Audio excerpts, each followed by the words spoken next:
What's up, guys? I'm Chad Barnes, and welcome to the channel. Here, it's all about real car talk, from simple fixes to smart driving tips and keeping your ride in top shape. If that sounds good to you, go ahead and give the video a thumbs up. Hit that subscribe button, and make sure you watch all the way through. There's a lot of good stuff coming. Let's get to it. During the Second World War, 12 enterprises of Nazi Germany, not including satellites, assembled 429,000 trucks.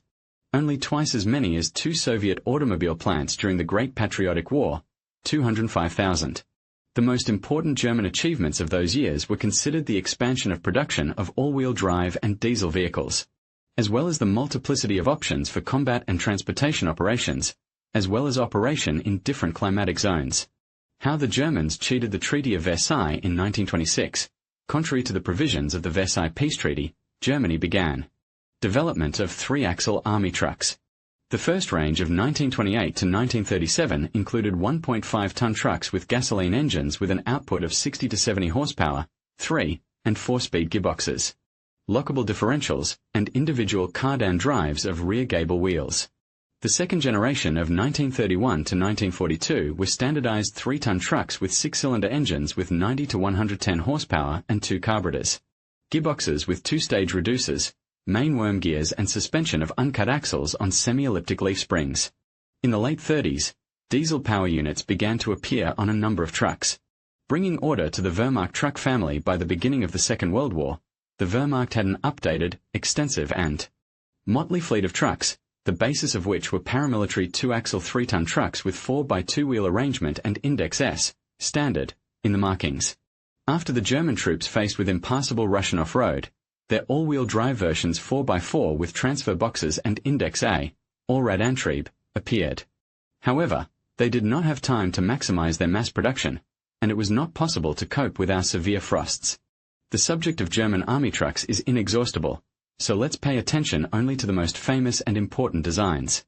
Borgward. The main military products of the company Borgward were 3-ton truck series B3000, produced in 1938 to 1944 in the amount of 30,000 copies.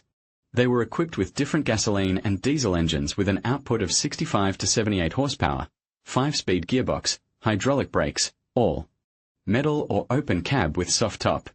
Bussing NAG. In 1941, the company Bussing NAG, which was considered the most authoritative manufacturer of heavy trucks, began production of 4.5-ton versions 4500S and 4500A with a 6-cylinder diesel engine with 105 horsepower and 5-speed gearbox.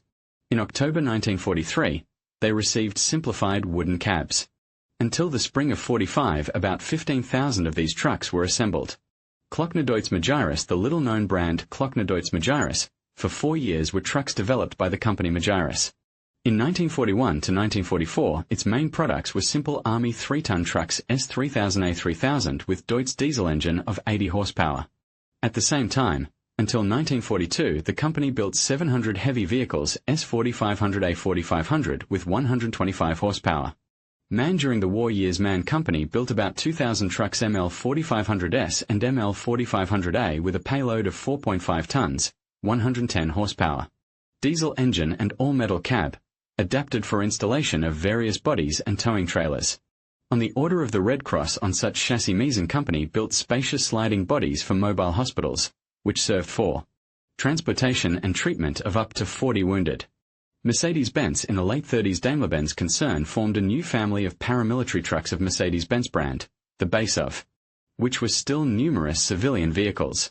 Since 1940, the basis of the light range was a simple rear-wheel drive truck L1500S with a 60 horsepower engine, on which the all-metal sanitary bodies were mounted. A year later, it appeared in all-wheel drive version L1500A and was used as a staff car with an open body and 4 short doors, side steps, removable awning, and rear single wheels.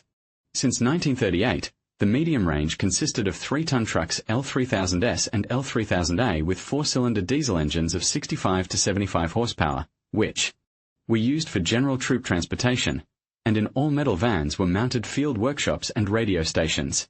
Since 1939, the heavy range included a road truck L4500S with a 6-cylinder diesel engine with 112 horsepower and all-metal cab, to which In 41, the all-terrain version L40-500A with a 5-speed gearbox and 20-inch wheels was added. On the chassis with outriggers, armored cab, and engine compartment were mounted artillery installations of caliber 37 and 50 mm with ammunition and places for the crew. In total, Mercedes produced about 50,000 of the above-mentioned vehicles.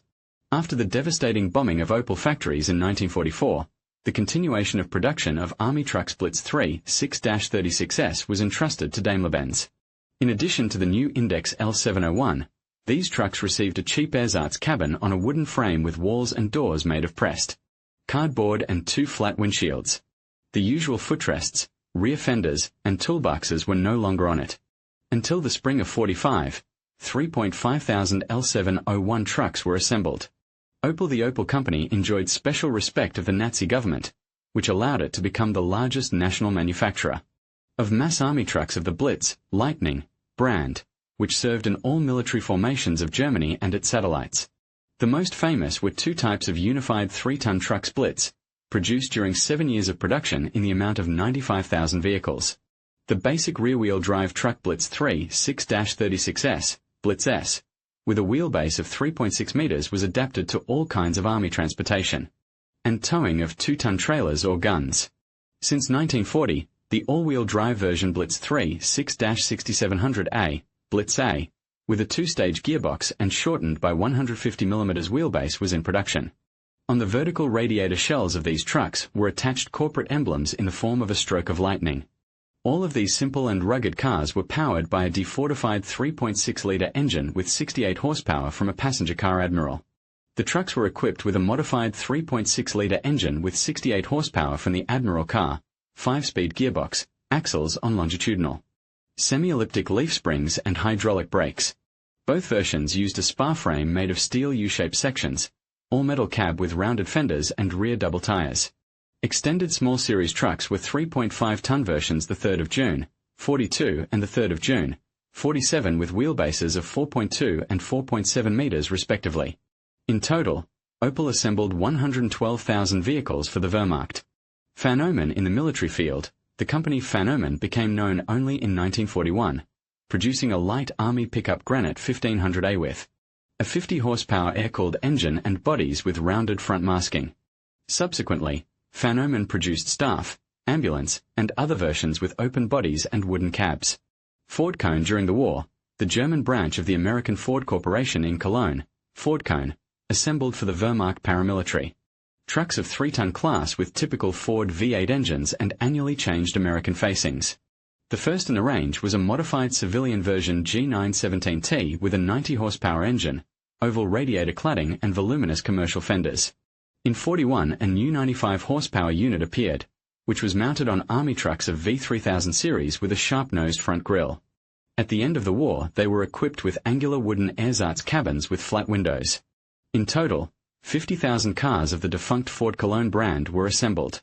Rarities of the war years, standardized diesel all-terrain vehicles in the mid-1930s, the development of a fundamentally new family of all-wheel drive 2.5-ton army vehicles was considered one of the most important activities of the pre-war German automotive industry. After the reorganization of the program Einheits, a special division was formed to create unified diesel trucks for the Wehrmacht. Leichter Einheits LKW, known as Einheits Diesel, Einheits Diesel. It included 6 German companies, which in a short period of time managed to bring to mass production a new 6-cylinder diesel engine. Complex and expensive all-wheel drive and single tandem axle. In 1937, on the chassis Henschel 33G1 were assembled the first samples of the brand Einheits Diesel, which were produced until the middle of 1940. All vehicles were identical up to the last screw. They used an overhead valve engine WWII 526D with 80 horsepower water-cooled, 4-speed gearbox, 2-stage transfer gearbox with interwheel differentials, air-driven drum brakes and independent lever spring suspension of all wheels. All had the same parameters, but the nameplates were missing. The trucks were equipped with simplified 2-seat cabs and metal bodies for transportation of 24 soldiers and special van bodies of 2 types. All of them could tow 1.5-ton trailers or field guns and could travel at speeds from 3.5 to 70 km per hour. German soldiers recalled that these vehicles were unpretentious, hardy, and trouble-free in any weather, had enough power and even from the impenetrable Russian mud they could get out on their own. With the beginning of the war, in order to save money, too complicated, expensive and labor-intensive in maintenance cars were taken out of production. In general, about 12,000 cars of the Einheitsdiesel family were assembled. The title photo shows a column of German armored vehicles. In the foreground, all-wheel drive truck Einheitsdiesel, behind it, 95 horsepower 3-ton Mercedes-Benz LG 3000. Only authentic black and white illustrations are used in the article. Full color photos are made by the author. In conclusion, the German trucks of World War II, including notable manufacturers like MAN, Borgward, and Mercedes-Benz, played a crucial role in the logistics and mobility of the German military. These vehicles were not only a testament to the engineering prowess of their time but also a reflection of the strategic importance of transportation in warfare. As we look back on this era, it is essential to recognize both the technological advancements and the complex historical context in which these trucks operated. Understanding their impact helps us appreciate the intricate relationship between industry and conflict during one of history's most tumultuous periods. Thank you for watching, and we hope you gained valuable insights into this fascinating topic.